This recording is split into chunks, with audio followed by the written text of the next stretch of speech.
Hi everyone, today we perform descriptive analysis to gain insights into the dataset and understand key patterns. First, we import the necessary libraries and load the dataset using pandas.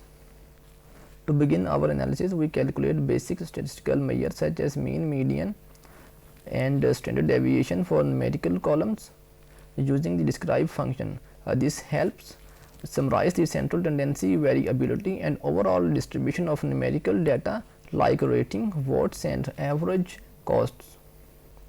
Next, we explore the distribution of key categorical variables such as country code, city, and cuisines using the value counts function. This is the output of the top 10 cities and this is the output of the top 10 cuisines. This step reveals the frequency of occurrences in each category, helping us identify popular locations and cuisines. To identify trends, we focus on the top cuisines and cities with the highest number of restaurants by extracting and displaying the top 10 most frequent values in the cuisines and city columns. This is the top 10 cuisines result and this is the top 10 cities result. This highlights the most represented cuisines and regions in the dataset.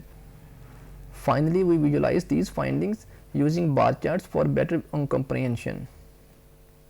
This is the result of number of restaurants between cuisine bar chart.